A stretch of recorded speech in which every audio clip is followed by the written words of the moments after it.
There's something so true about this genre, when done correctly, that I will fight anybody that gets a true practitioner of this art form's way, because I know you're wrong.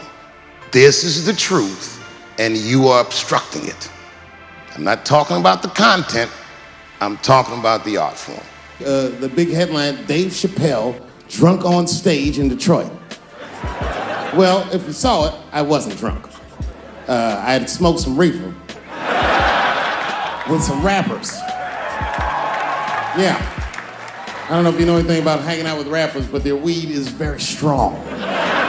Stronger than what I was accustomed to. The article goes on to say I was booed off stage, which is also incorrect. I was booed. I did not leave. Basically, you know, comedians, we need the element of surprise, and you also need a sense of security that you can make a mistake.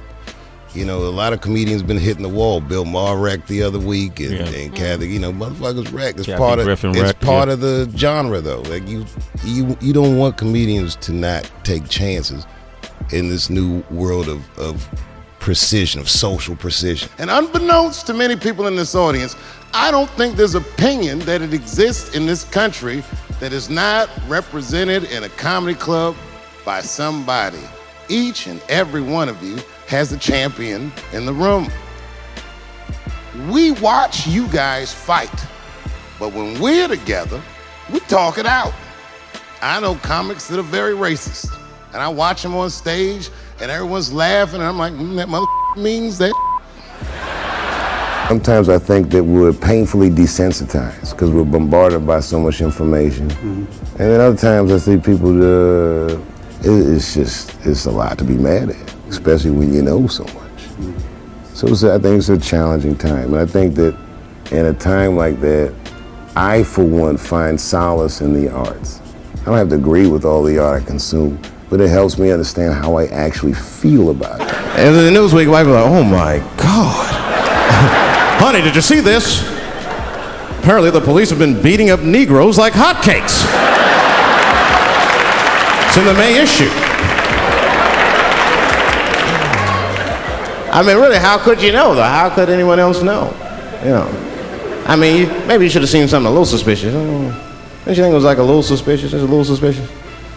Every dead black person the police find has crack sprinkled on them. I mean, come on.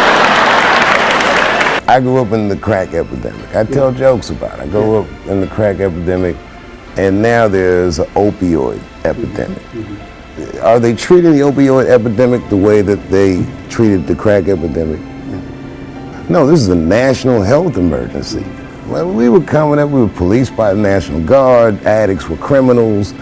Now they understand addicts are sick people, and maybe it's because the demographic of the opioid epidemic is not the same demographic of the crack epidemic. This opioid crisis is a crisis. I see it every day. It's as bad as they say. It's ruining lives, it's destroying families. Sadly, you know what it reminds me of, seeing it? It reminds me of us. These white folks look exactly like us during the crack epidemic. You know, it's really crazy to see.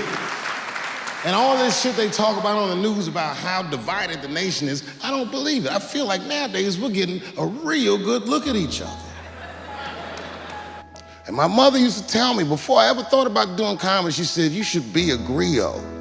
And she'd fill me with every story of black life. You know, she's educated in African American studies, and she would let me understand the context that I was being raised in. That I'm being raised in a hostile environment that I have to tame. By the time I was 14 years old, I was in nightclubs, mastering an adult world. It was terrifying. The crack epidemic was going on, and my mother would hear gunshots outside and be scared to death. Maybe it's my son. I was a soft kid. I was sensitive, I'd cry easy, and I would be scared to fist fight. And my mother used to tell me this thing, I don't even know if you remember, but you said this to me more than once. You said, son, sometimes you have to be a lion so you can be the lamb you really are. I talk this like a lion. I'm not afraid of any of you. When it comes word to word, I will gab with the best of them, just so I can chill and be me. And that's why I love my art form, because I understand every practitioner of it. Whether I agree with them or not, I know where they're coming from. They want to be heard. They got something to say. There's something they notice. They just want to be understood. Love this genre. It saved my life. So I say a lot of mean things. But you guys got to remember, I'm not saying it to be mean. I'm saying it because it's funny. And everything's funny till it happens to you.